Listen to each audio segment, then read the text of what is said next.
You know, this stat is disturbing. 20% of soldiers returning home from Iraq and Afghanistan suffer from post-traumatic stress disorder, and some veterans say the only way they can cope is with medical marijuana. But the Department of Veteran Affairs will not pay for this. Is that fair? Let's debate it. We're joined by Iraq War veteran Paul Culkin.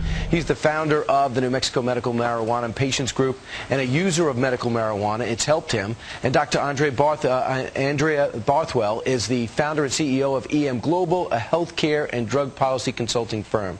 Well, thanks so much, guys, for joining us. First off, when, doctor, did you realize that medical marijuana might not be the answer, do you think? Or how much longer are they going to have to go before you find out if it's going to help these soldiers?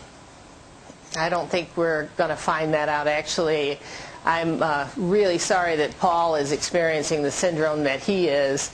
And my husband's a psychiatrist at the Veterans Administration, and he reports not only do we have issues with Iraq and Afghanistan, but Vietnam-era vets have reemergence of their symptoms when they see images of the war on TV. Finally, I've just returned to Chicago from burying my nephew who died of PTSD complications following a war duty stint. And I know very well that this is a serious disorder that, if left untreated, can lead to the complication of death. Paul, we don't have FDA. Right, Paul. You're nodding your head. You know this. You're living with this. You've tried all different types of drugs. You say medical marijuana has helped you with post-traumatic stress syndrome, right?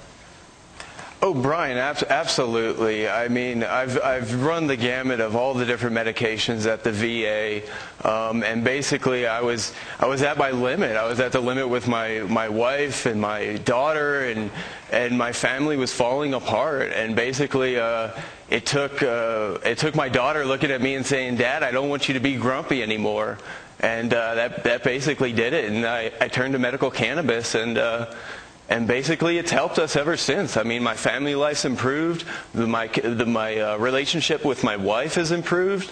It's just been a blessing. It really has. Doctor, you hear this personal story. If it works, why can't you support it?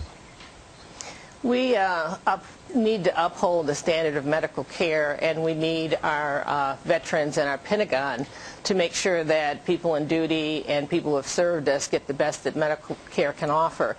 And physicians have to have a body of preclinical and clinical data which allows them to make a good decision about what to prescribe from someone, and it just doesn't exist for marijuana. Having someone say that they have a good experience doesn't tell us how to treat.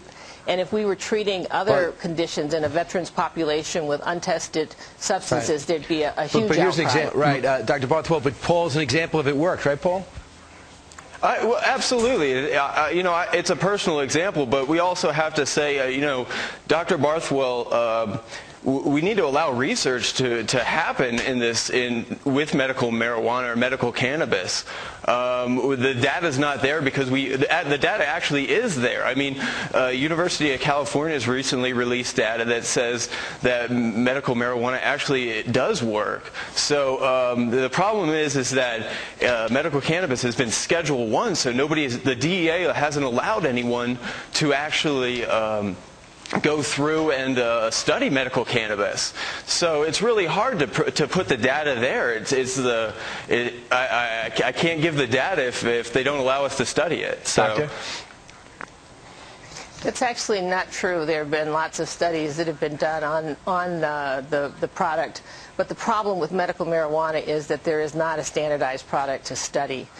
Physicians need a robust body of preclinical and clinical data to inform our prescribing decisions, and there are 2 FDA-approved medications for this condition, which reduces the symptoms and the frequency so that an just doesn't seem to work for Paul, though.